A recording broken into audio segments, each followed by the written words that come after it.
ಇನ್ನು ಯಾಕ ಬರಲಿಲ್ಲವ ಹುಬ್ಬಳ್ಳಿಯವ ವಾರದಾಗ 3 ಸತಿ ಬಂದು ಹೋಗವ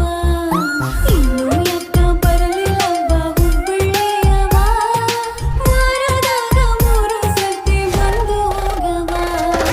ಮಂಗಳೂರಿನಿಂದ ಶೆಟ್ಟಿ ಬಂದಿದ್ದಾನೆ ಮಾರೈತಿ ಎಲ್ಲ ಆಂಗಲ್ ಅಲ್ಲೂ ನನ್ನ ಕ್ವೀನ್ ಆಗಿ ಕಾಣುತ್ತಿ ಬಂಗುಡ ಬಿಟ್ಟು ನಿಂಗೆ ಹಾಕಿದ್ದೇನೆ ಬಲೆ ನಿನ್ನ ಸುತ್ತ ಇರೋರೆಲ್ಲ ಅಡಬ ನಾಯಿಗಳೇ ಜೋಳದ ರೊಟ್ಟಿ ಜೊತೆ ಫಿಶ್ ಫ್ರೈ ಕಾಂಬಿನೇಷನ್ ಚಂದ ಉಂಟು ಲೆಟ್ಸ್ ಟ್ರೈ ನಿನ್ನ ಗಟ್ಟಕ್ಕೆ ಹೇಳಿ ಬಿಡು ಬಾಯ್ ಬಾಯ್ ಕರಾವಳಿಯಲ್ಲಿ ನಾನೇ ಶೆಟ್ಟಿ ಭಾಯ್ ನಮ್ದು ಪಾನ ಗುಟ್ಟಕ ನಮ್ಮಲ್ಲಿ ಅಡಿಕೆ ಬಜಾಯ್ ನಮ್ದು ಮೆಣಸು ನಮ್ಮಲ್ಲಿ ಬಜ್ಜಿ ಗೋಳಿ ಬಜಿ ನಮ್ದು ಶೇಂಗಾ ಚಟ್ನಿ ನಮ್ಮಲ್ಲಿ ಕೋರಿ ರೊಟ್ಟಿ ನಮ್ದು ಗಟ್ಟು ನಮ್ಮಲ್ಲಿ ಬ್ಯಾಳಿ ಪುಂಡಿಗಸಿ ಎಷ್ಟೇ ಜನ ಇದ್ದರು ನಾನು ನೋಡುದು ನಿನ್ನನೆ ರಪ್ಪ ಬಂದು ಕುರು ಹಾರ್ಟಲ್ಲಿ ಸುಮ್ಮನೆ ಹತ್ತು ಬಾ ನನ್ನ ಹೀರೋ ಹೊಂಡ ತೋರಿಸುತ್ತೇನೆ ನಿಂಗೆ ಇಂಗ್ಲೆಂಡ ಇನ್ನು ಯಾಕ